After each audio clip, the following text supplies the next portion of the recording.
Hello and welcome to Byju's IAS. Let's get started and look into our daily quiz. Since it's a Sunday, we would have the static part of our discussion, and the subject that we have chosen is economy. Let's look into the first question. Stress assets include which of the following? NPAs, restructured loans, return of assets. The answer to this is 1, 2 and 3. When we speak about stress assets, it is a combination of non-performing assets, it is a combination of restructured loans as well as the return of assets. What do we understand by non-performing assets or the NPAs? When we look into relationship between a banking channel, a bank and an individual or an organization, what we have is one particular relationship that is established between a bank as well as an individual. For a particular banking system, loan that is given to an individual or to an organization is an asset. Why? The loan is given to an individual, it is also enforcing certain interest rate on this particular person. So apart from the premium that person has to repay back the loan, they also will have to pay an interest rate as well. This interest rate that an individual or a company pays to the bank will become an asset. What is the issue here? Whenever there is an individual or there is a company, it has taken loan from the banking system, but it has not paid the premium. What is the premium? That money which has been given to that individual. Let's say for example, there is a bank, it has given an individual, let's say about 1 lakh. This particular amount is called as the premium. Now on this 1 lakh, there will be interest that would be charged on the individual. That is what is called as interest. Let's say for example, about 10% or let's say about 20%. So if there is an individual or a company which has not paid the premium or the interest for nearly 90 days after he's taken this particular loan, from the day they have to file this particular premium and the interest is what is called as non-performing assets. So a loan whose interest or installment of principal has remained overdue for a period of 90 days is considered as non-performing asset. What is the restructured loan? Let's say for example, there are those assets who get extended repayment period, or they have reduced interest rate, or they convert a part of this loan into equity, or they provide additional financing, or some combination of all of this. That is what is called as restructured loan. So what is a restructured loan? A original parameter would be something, but when you're restructuring that loan parameter, either you're reducing the interest rate or you're extending the installment period, that is the repayment period for that particular individual or a company, is called as the restructured loan. Finally, we have what is called as the return of assets. These are the loans or the assets bank or the lender does not count the money borrower owes to it. So all these becomes the part of the stressed assets. Now let's look into the next question. With reference to digital currencies, which of the following statements is or correct? Digital currencies are intangible. Digital currencies are traded via consumer sentiment and psychological triggers in price movement. Which of the statements are correct? The answer to this is one only. Why? When it comes to the digital currencies, yes, they are intangible. These are not the paper money, or this is not a coin that you hold. So they are not something which you can touch. So when you can touch something that happens to be a tangible one, let's say for example banknotes, or let's say for example minted coins, these are tangible in nature. Only the person who has this particular physical component would be able to exchange. That is what is called as tangible. But when it comes to the digital currencies, they are intangible, which means you cannot touch them, but you would be able to have the transaction. And when it comes to digital currencies, they are not traded over the consumer sentiment. Basically, all these digital currencies are stable in nature. They are traded with the market. Only the cryptocurrencies, let's say for example, we are speaking about Bitcoin, or let's say for example Ethereum or Litecoin or Ripple, these are called as the cryptocurrencies. These cryptocurrencies are traded via the consumer sentiment and the psychological triggers in the price, and it is not the digital currencies. Now let's look into the next question. Consider the following statements. Indian patent protection is valid worldwide. A patent is a statutory right for an invention granted for an unlimited period of time to the patentee by the government. Which of the above statements is or correct? The answer to this is none. What are these patents? They are innovations which are novel in nature, they have inventive step, or they are non-obvious in nature, and it should be capable of industrial production and application. When they are able to meet all these important criteria, they would be able to file for a patent rights in that particular country. Let's say there is an individual or there is a company which is wanting to file a patent application in India. So this particular ruling says that patent protection is a territorial right and therefore it is effective only within the territory of India. There is no concept of global patent according to the first option.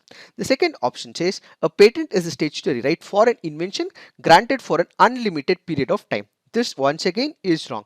That is because it is not unlimited, but it is limited for a period, let's say about 20 years, after which any other company would be able to produce it. Since both the options are wrong, the answer to this is none. Now let's look into the next question. Kusum scheme introduced by the government of India aims at providing irrigation facilities to every village in the country. It is a scheme for promoting decentralized solar power production. It is an umbrella policy to ensure that farmers growing oilseeds, pulses and copra get the minimum support prices. Outcome based skill training by the Ministry of Skill Development and Entrepreneurship. So the Kusum scheme here stands for the option second. It is a scheme for promoting decentralized solar power production. We have the Ministry of New and Renewable Energy. It had launched this particular program called as Pradhana Mantri Kisan Urja Suraksha Evam Uttan Mahabhiyan, which basically stands for PM Kusum scheme.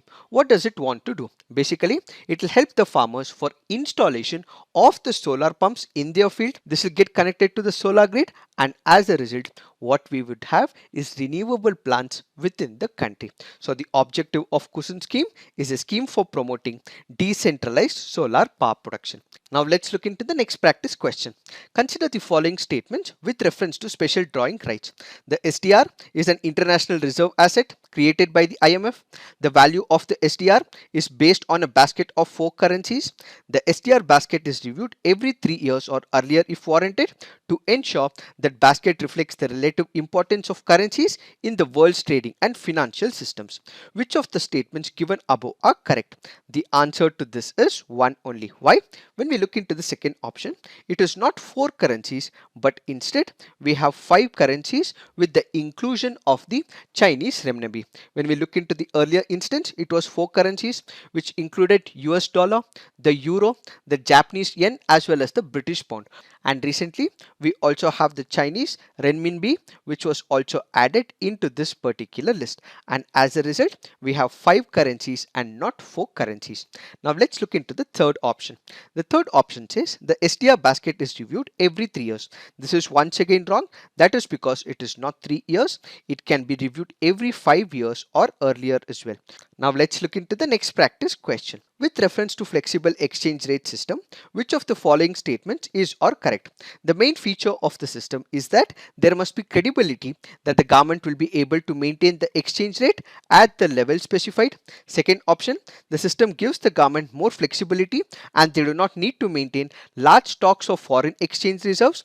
Third option, the movements in the exchange rate automatically take care of the surpluses and the deficits in the BOP. Which of the statements given here are correct? The answer to this is 2 and 3. Why?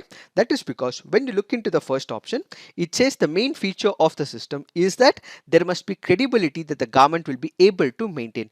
This statement is speaking about the fixed exchange rate regime and it is not flexible exchange rate system, and as a result the answer to this is 2 and 3.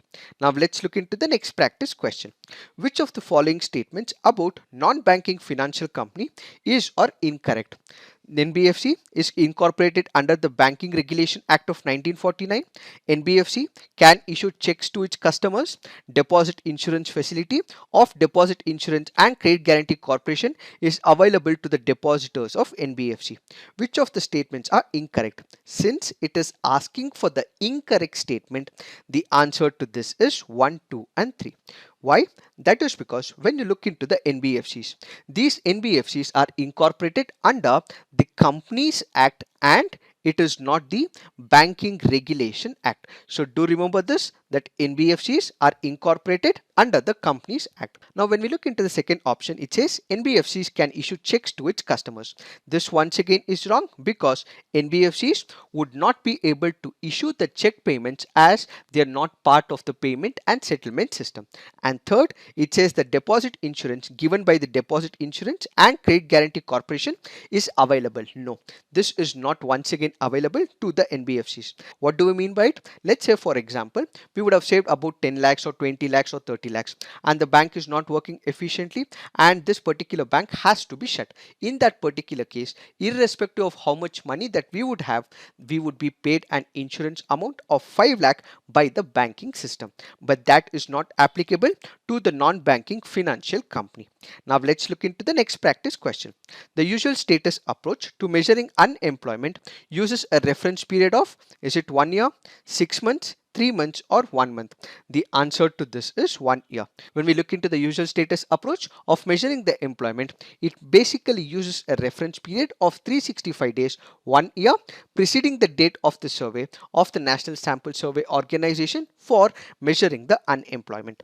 Now let's look into the next practice question. Which of the following is or part of capital receipts? Loans taken by the government from the public, grants the government of India receives from external sources, borrowings from foreign countries and institutes, loan recovery and interest received on these loans. Which of the statements falls under the capital receipts? The answer to this is 1 and 3 only. Why? That is because when you look into the second option, grants the government of India receives from the external sources, these are not part of the capital receipt. Instead, they are part of the revenue receipt.